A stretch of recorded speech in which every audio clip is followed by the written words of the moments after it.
Bonjour, chers amis. Il me fait plaisir de vous accueillir en cette belle journée à notre émission de Foi et Télévision chrétienne.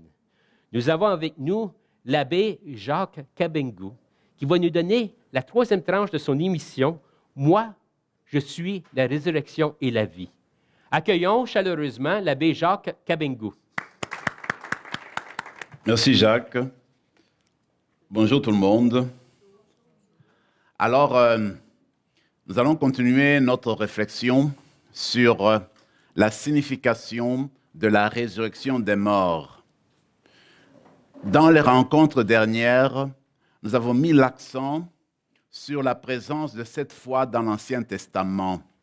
Comment, en fait, elle a jailli, comment elle est née dans l'Ancien Testament. Et en réalité, je disais que c'était juste tardivement que cette foi est apparue dans l'Ancien Testament. Nous parlons du 2e siècle avant Jésus-Christ.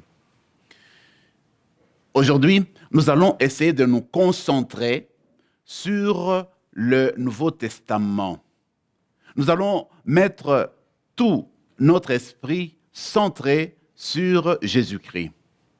On va lui poser la question, on va l'interroger pour qu'il nous dise lui-même comment il comprend la résurrection. Lui, justement, le Fils de Dieu, lui, la parole de Dieu, lui qui est venu du Père pour nous transmettre la vérité venant du Père, eh bien, on va lui poser la question, qu'il nous dise comment lui-même comprend la résurrection. Il y a ce récit-là qui est très intéressant et que nous avions commencé à décortiquer hier, un peu plus rapidement. C'est toujours ce récit quand les Sadducéens vont voir Jésus et lui poser la question sur ce que vont devenir les 7 frères qui se sont présentés comme maris d'une même femme. Alors, eux posaient la question de savoir, eh bien, à la fin des temps, cette femme-là, à cause de la loi de Moïse, la loi du Lévira, à cause que, comme chacun des frères est décédé sans la descendance et qu'un autre frère a épousé la même femme, qu'à la fin, il n'y a pas eu de descendance, mais finalement, à la fin, à la résurrection des morts, dis-nous à qui appartiendra cette femme-là. C'est la question qu'on pose à Jésus. Alors, cette question ne porte pas sur le mariage comme tel, la question porte sur la résurrection. L'accent n'est pas sur le mariage, l'accent est sur la résurrection. Alors, comment Jésus répond? Alors, il répond en 2 étapes. La première, c'est pour dire, en fait, l'état dans lequel nous sommes, dans lequel nous allons connaître cette vie de l'au-delà. C'est-à-dire, il dit le comment de la résurrection. Et ensuite, il va parler du fait de la résurrection. Alors, le comment est-ce qu'il s'exprime? En bref, c'est quand il dit, à la résurrection, nous serons comme des anges. Ça veut tout simplement dire que la résurrection nous conduit à une autre étape de notre vie. Que la résurrection nous conduit au-delà, comme on le dit, au-delà de la mort, au-delà de ce monde-ci, au-delà du matérialisme, au-delà d'un monde matérialiste. Ce qui veut dire que la vie que nous menons maintenant, la vie de se lever, de se coucher, la vie d'être limité du point de vue temporel et du point de vue spatial, la vie de nourrir notre corps, la vie d'être dans le besoin du repos physique, eh bien, cette vie-là prend fin. La vie de la résurrection n'a rien à voir avec la corporité. La vie de la résurrection n'a rien à voir avec notre statut terrestre. Nous sommes comme des anges, c'est-à-dire que nous sommes des vivants, mais d'une autre manière, nous sommes dans le monde divin. Voilà la première affirmation de notre Seigneur. Donc, il ne faut pas confondre les choses. Quand on ressuscite, on ne fait plus partie de ce monde-ci. On est dans le monde de l'au-delà, le monde de Dieu. Cela est la première affirmation de notre Seigneur et je crois qu'il est important de retenir parce que notre statut social ne va pas se perpétuer, ne va pas se continuer dans l'au-delà. Dans l'au-delà, nous sommes des fils et des filles de Dieu, nous tous, nous toutes. Et nous sommes, comme dit le Seigneur, c'est un bel exemple, nous sommes comme des anges dans le ciel. Ça, c'est un bel exemple qui explique tout cela. Alors, C'est pourquoi on ne peut pas parler du mariage ou parler du travail que nous faisons ou parler des champs ou parler du besoin d'argent. Tout ça, ça fait partie du monde sur la terre, du monde terrestre, du monde mondain, si je veux m'exprimer ainsi. Alors pour dire que, en fait, il y a un grand changement. On ne sait pas une vision matérialiste de la résurrection, mais c'est plutôt un monde qui nous conduit dans l'éternité. C'est un mode différent, mode d'éternité. Alors, maintenant, ça c'est, je veux dire, le comment de la résurrection. Maintenant, le fait de la résurrection. Comment Jésus s'exprime dans le fait de la résurrection comme un fait. Qu'est-ce qu'il dit? Parce que toujours dans ces passages-là, que nous avions déjà évoqués, concernant les 7 frères et l'unique femme, à la fin du récit, quand le Seigneur a répondu aux Sadducéens, il termine par une belle phrase. Il dit, « N'avez-vous pas lu que quand le Seigneur s'est exprimé à Moïse, il lui a dit, « Je suis le Dieu d'Abraham, d'Isaac et de Jacob. » Ça se trouve en Exode, chapitre 3, verset 6. Alors le Seigneur de continuer. « Si le Dieu éternel se réclame le Dieu d'Abraham, d'Isaac et de Jacob, c'est que Abraham, Isaac et Jacob sont vivants. Comment est-ce que Dieu, le Dieu de vie, le Dieu vivant, peut-il associer son nom à des morts? Et alors, d'ailleurs, quand Dieu s'est exprimé à ce moment-là à Moïse, eh bien, Abraham, dans notre point de vue, était mort depuis longtemps. Et pourtant, Dieu dit, « Je suis le Dieu d'Abraham, je suis le Dieu d'Isaac, je suis le Dieu de Jacob », dit Jésus. Alors, comment est-ce que Dieu éternel, Yahweh, peut-il s'associer, comme je l'ai dit, à des personnes qui sont déjà mortes? Alors, dit le Seigneur de dire, si Dieu a dit cela, c'est que Abraham est vivant, c'est que Jacob est vivant, c'est qu'Isaac est vivant. Et pourquoi ils sont vivants? C'est parce que Dieu a la puissance de relever les morts. Voyez-vous, dans notre monde à nous, quand un mari a perdu sa femme, ou quand c'est une femme qui a perdu son mari, alors quand tu veux la présenter, si c'est ton ami, tu ne dis pas c'est la femme de, ou bien tu dis c'est la veuve de, tu vois. Tu dis c'est la femme du feu telle. Quand tu as perdu ton frère, et même quand on regarde dans la nécromancie, on regarde, on se dit, bien, voici, il a laissé telle personne, elle est décédée, c'était le fils du feu tel, de la mère tel, feu. On met le feu à côté. Mais Dieu ne dit pas, je suis le Dieu du feu Abraham, du tout. Il dit, je suis le Dieu d'Abraham. Et nous, quand nous parlons dans notre monde en rapport avec les personnes décédées, nous parlons au passé. C'était mon frère. Et déjà, quand on annonce, quand on vient de parler de notre frère qui est décédé, c'est le passé. On va dire le passé. Dieu parle au présent. Je suis le Dieu de. Je suis le Dieu de. Et je suis le Dieu de. Alors, dans ce sens-là, le Seigneur Jésus veut simplement nous dire que notre Dieu à nous est un Dieu de relation. Le Dieu d'Abraham est un Dieu de relation. C'est un Dieu qui veut garder la relation avec chacune d'entre nous. Le Dieu de Jésus-Christ est le Dieu qui veut tisser des relations avec nous. Et quand on tisse des relations avec Dieu, ce ne sont pas des relations qui ont une fin subite. Quand on tisse des relations avec Dieu, le Dieu éternel, le Dieu vivant, ces relations-là se perpétuent, continuent indéfiniment parce que ce sont des relations avec le Dieu d'amour, avec le Dieu qui est vie. Alors, Dieu vit continuellement, il est continuellement au présent. Alors, comment est-ce que des relations avec un Dieu, quand on fait des relations, on a tissé des relations avec ces dieux-là, le Dieu vivant, le Dieu éternel, et que tout d'un coup, quand la mort nous frappe, et que ces relations-là cessent, ça n'a pas de sens. Dieu, c'est le Dieu de vivant, c'est le Dieu de la vie. Alors, si tu as tissé les relations avec lui, c'est lui-même qui fera de sorte que ces relations-là puissent aller au-delà de la mort, au-delà de ce monde-ci. Ce n'est pas toi qui fais ça, c'est le Dieu d'Abraham, le Dieu d'Isaac, le Dieu de Jacob, le Dieu de Jésus-Christ, qui, en un clin d'œil, te fait passer de ce monde-ci au monde de l'au-delà. Voilà, mes amis, comment notre Seigneur s'exprime d'une manière excellente sur ce qui concerne vraiment la résurrection comme un fait, parce que finalement, c'est sa puissance, la puissance de Dieu qui va nous ressusciter. Alors ça, c'est la première remarque sur ce passage important qui se trouve dans Marc 12.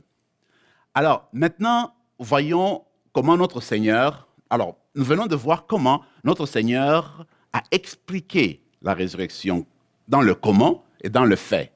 Maintenant, voyons lui-même dans sa vie, quand il fait face à la mort, comment revient-il à l'idée de la résurrection? Ce sont des histoires que vous connaissez très bien, qui se trouvent dans la Bible. Prenons le premier cas, le jeune homme de Naïm.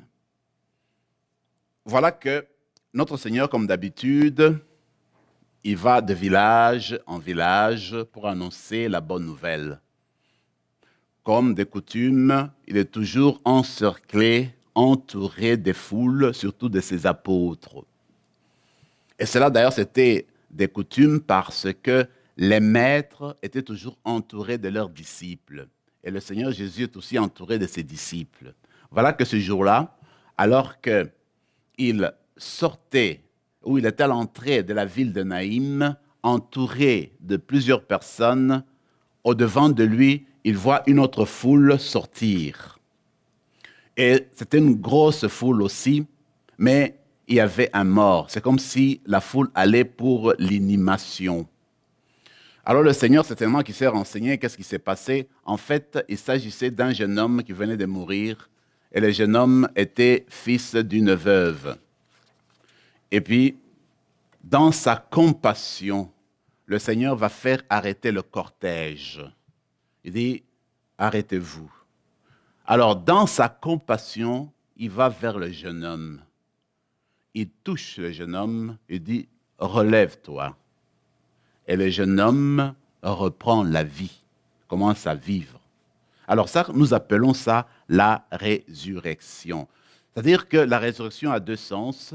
Il y a ce retour de la vie dans ce monde d'aujourd'hui, mais il y a aussi le passage dans le monde de l'au-delà. Alors le Seigneur, en ressuscitant le jeune homme de Naïm, il annonce l'autre résurrection qui sera dans le monde à venir. Alors il veut montrer qu'il peut donner la vie.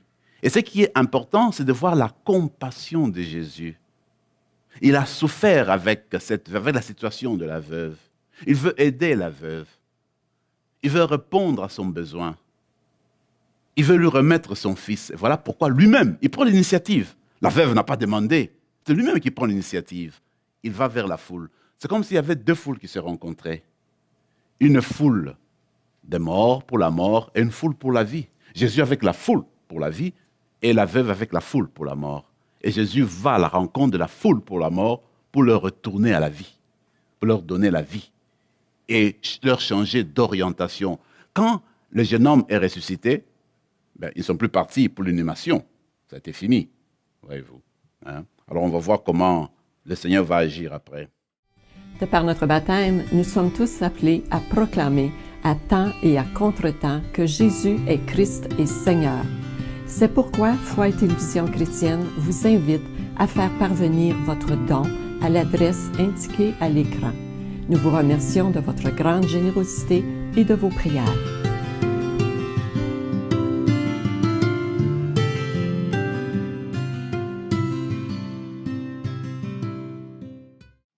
Alors, ce qui est intéressant dans le récit du jeune homme de Naïm, c'est de constater que Luc va présenter Jésus comme le nouveau Moïse, comme le Moïse promis. Parce que si vous vous rappelez, dans le livre du Deutéronome, à la mort de Moïse, Moïse dira que le Seigneur, votre Dieu, va vous envoyer un autre comme moi, un autre prophète comme moi. Il va envoyer le prophète. Alors, le prophète, c'est Jésus. Le prophète, c'est le Messie, le Jésus de Nazareth. D'ailleurs, l'ancien évêque de Rome, Benoît XVI, dans son livre Jésus-Christ, surtout dans tome 1, il montre comment justement Jésus accomplit. Jésus réalise les promesses que devait accomplir le prophète, le Messie. Alors, en ressuscitant, ce jeune homme, Jésus se présente comme le Messie, comme le prophète attendu. J'aime beaucoup la présentation de l'évêque Ambroise, de l'évêque de Milan, 4e siècle. Alors lui, il dit, regardez, la veuve là, c'est l'Église. Le jeune homme, c'est le pénitent, la pénitente qui a péché et qui est dans l'incapacité de sortir de son tombeau de péché. Le pénitent, la pénitente qui a besoin de la grâce de Dieu pour se guérir, pour se faire pardonner. Alors, elle est dans l'impossibilité d'en sortir. La mère veuve, elle regarde l'enfant, le pénitent, la pénitente. La mère ne sait quoi faire. La mère commence à pleurer, à crier, à demander l'aide de Dieu. Alors, Dieu entend la mère pleurer, l'Église, la veuve, et vient au secours de la pénitente, du pénitent. Je trouve que c'est très beau, la présentation, cette Ambroise. Alors je me dis, en fait, en tant que pénitente, nous avons toujours le secours et la présence de Dieu pour nous aider à nous en sortir. Mais là, passons à un autre exemple, toujours dans l'Évangile, mais cette fois-ci, allons chez Marc. Et puis, vous connaissez très bien le texte, Marc au chapitre 5, versets 21 à 43. Vous savez, cette fois-ci, c'est la résurrection de la fille de Jaïr. Vous connaissez très bien. Alors, ce qui se passe, encore une fois, Jésus est en plein enseignement, en plein jour, et il explique la parole de Dieu à tous ceux qui l'entourent. Voici qu'en pleine prédication, en pleine annonce de la parole de Dieu, se présente le chef de la synagogue qui s'appelait Jaïr. Il se présente. Ce qui est beau dans le texte, il se prosterne devant Jésus, dit le texte. Alors que se prosterner voulait dire, on ne se prosterne que devant Dieu. Si le chef de la synagogue se prosterne devant Jésus, c'est pour montrer qu'il a foi en cet homme-là. Il croit que cet homme-là est venu de Dieu. Il croit que cet homme-là est fils de Dieu. En fait, cet homme-là est proche de Dieu. Voilà pourquoi il se prosterne devant lui, avant de lui faire la demande. Alors, il ouvre son cœur, parce qu'il a foi en Jésus. Alors il dit, ma fille est malade. Est-ce que tu ne peux pas venir lui imposer les mains, la toucher? Il va guérir. Est-ce que tu peux venir? Le Seigneur, voyant la foi de cet homme-là, il n'hésite pas à dire, allons-y. Alors qu'ils étaient en route, vous vous rappelez, dit le texte, dans la foule, il y avait une hémorroïs, une femme qui souffrait de problèmes de sang depuis 12 ans, en fait, dit le texte. Alors, il faut mettre en parallèle Jaïr, le chef de la synagogue, avec cette femme-là, parce que c'est la même foi. Alors, la femme, elle, dans son cœur, le texte dit, elle avait vu des médecins et des médecins, on n'a pas pu résoudre son problème, elle a dû prendre des médicaments, rien ne l'enlevait de sa situation malheureuse de maladie. Et voilà qu'elle se dit, j'entends parler de cet homme-là, moi je crois que quelque chose peut m'arriver avec lui. Alors Jésus passant à côté de lui s'est dit, écoute, je vais toucher la frange de son manteau et certainement qu'une puissance va sortir de là, ça va me guérir la foi. Parce que le maître de la synagogue avait la foi aussi, c'est pourquoi elle est partie vers Jésus, il se mit à genoux et il demande. Cette femme-là aussi, comme le chef de la synagogue, elle aussi avait la foi. Il faut que je touche seulement son manteau, ça sera tout, je vais guérir. Voyez-vous, c'est ce qu'elle fait. Et effectivement, on sait que parce qu'elle a touché, alors elle a été guérie. Et ce qui est beau, c'est de voir que le Seigneur, maître de tout, il a senti une force sortir de lui, dit le texte de l'Évangile. Alors, qui m'a touché? Alors elle a craintive, elle a peur. Dit le texte, elle va se prosterner devant Jésus comme le maître de la synagogue, de reconnaître la dignité de Jésus. Et puis il dit, le texte dit, elle lui avoua toute la vérité. Moi, j'aime cette partie-là. Dire toute la vérité au Seigneur. Alors, le Seigneur lui dit, ta foi t'a sauvé. Pour dire, en fait, quand on est devant le Seigneur, on ne cache rien. On va devant lui, on lui raconte nos hauts et nos bas. On lui raconte nos hésitations, nos doutes. On lui raconte nos révoltes.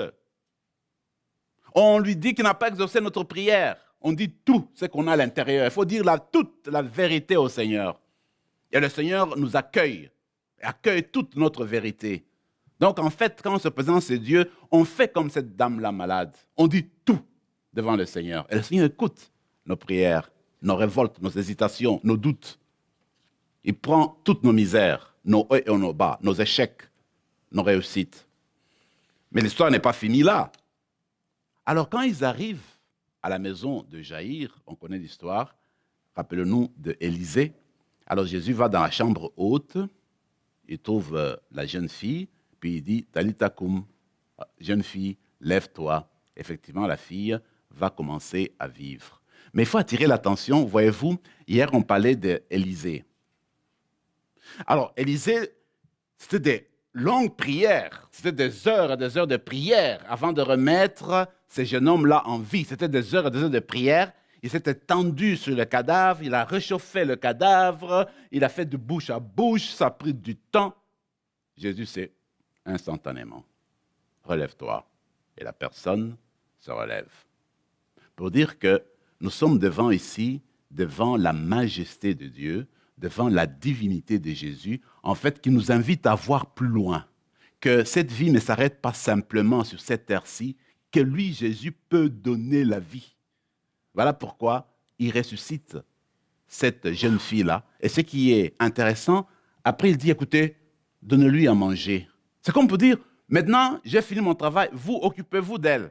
Parce que revenant à la vie, les gens vont lui dire, mais toi, tu étais morte, sais-tu que celui-là est venu te remettre dans la vie? Mais il faudrait la réintégrer dans la société. Il faut la réintégration. Qui va faire ça? C'est la famille, ce sont les voisins, ce sont les personnes autour. Alors, c'est qu'ils ont le devoir, nous avons le devoir d'entourer les personnes qui ont eu la grâce de Dieu et peut-être pour le faire comprendre davantage que Dieu est vivant et que Dieu continue à agir dans la vie d'aujourd'hui. Nous avons toujours la tâche de la réintégration, d'accueillir les personnes et puis de les mettre à l'aise avec nous. Voyez-vous, il y a l'idée du toucher qui est important dans ce texte d'évangile. Le maître de la synagogue demande que Jésus aille imposer les mains, toucher l'enfant. La dame touche la frange du manteau. Le toucher. Ça me frappe de voir des fois quand nous célébrons des funérailles, tu vas voir des personnes qui viennent à la communion et quand c'est le cercueil qui est étendu, qui est devant l'autel, la personne en passant le cercueil, elle touche le cercueil avant d'aller à la communion. C'est une manière de dire, je suis là. C'est une manière de montrer son amour, probablement. Hein? Alors, une famille me racontait que c'était très beau une fois qu'ils ont fait le funérailles de l'un de leurs qui était décédé. Alors, ce prêtre-là, en faisant les funérailles, au moment où il est arrivé devant le cercueil, il baise le cercueil. Alors, les membres de la famille n'avaient jamais vu ça. C'était tellement touchant. Hein, ils ont vu tellement la compassion de ce prêtre-là. Il dit ces gestes-là de poser, de baiser le cercueil, c'était quelque chose qui les a touchés profondément, de ces gestes-là. Voyez-vous, le toucher est important. Le toucher, parfois, est une expression de compassion, une expression d'amour, mais une expression de foi aussi. Parce que la dame qui veut toucher la frange du manteau de Jésus, ça, c'est un toucher qui explose de foi, qui est rempli de foi, qui est une expression de foi. Voyez-vous, quand nous allons à Lourdes, les personnes qui ont l'occasion de partir à Lourdes ou à Fatima, alors quand tu essaies de toucher ou de ramener une pierre de Lourdes, en fait, qu'est-ce qui se passe? Lourdes, en fait, ça représente d'abord la présence de Marie, et puis toutes les guérisons qu'il y a eu à Lourdes, toutes les grâces que les personnes ont reçues à Lourdes. Alors quand toi tu arrives à Lourdes, tu te dis, je viens ne fût-ce que boire l'eau, ne fût-ce que toucher cette eau-là, ne fût-ce que toucher une pierre de la grotte, ça veut dire, tu veux montrer ta foi dans tout ce qui est arrivé là-bas, tout ce qui se raconte de foi autour de Lourdes, tout ce qui s'est dit, toutes ces bénédictions-là. Tu veux montrer que tu y crois. Voilà pourquoi tu touches.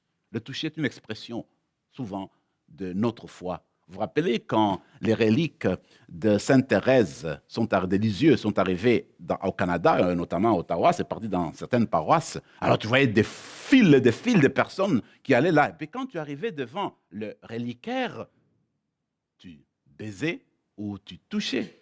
C'est une expression de foi. Mais maintenant, c'est une expression de foi, mais ça ne veut pas dire que notre foi se repose sur le reliquaire, que non, comme la foi de la femme. Ça ne veut pas dire que la foi de la femme s'est posée sur le manteau de Jésus, du tout. C'est sur Jésus. Le manteau, c'est comme un intermédiaire. C'est Jésus qui fait que sa puissance passe par le manteau. Alors, quand nous touchons le reliquaire de Sainte Thérèse, ce n'est pas que c'est le reliquaire-là qui nous sauve. Nous exprimons notre foi en ce Dieu-là qui a fait de Thérèse ce qu'elle est devenue. De même, quand le vendredi saint nous présentons devant la croix, quand nous baisons la croix, que nous touchons la croix, que nous prosternons devant la croix, est-ce que c'est cette croix-là, ce bois-là qui nous sauve, c'est ce bois-là que nous vénérons, que nous baisons vraiment, que nous touchons? Du tout. C'est ce que représente cette croix-là, Jésus crucifié pour nous, mort et ressuscité pour nous.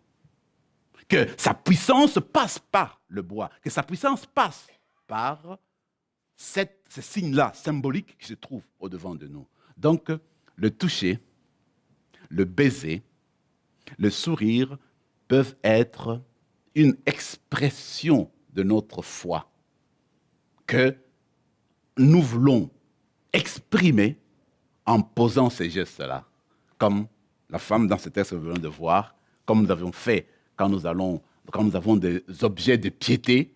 Tout ça, ce sont des expressions magnifiques. Comme dernièrement, quand je faisais un baptême, voilà que la famille me présente une petite bouteille d'eau. Il y en avait plusieurs. Il dit, voulez-vous les bénir? Je dis, oui, c'est pourquoi ça? Donc, c'est ce que nous allons faire.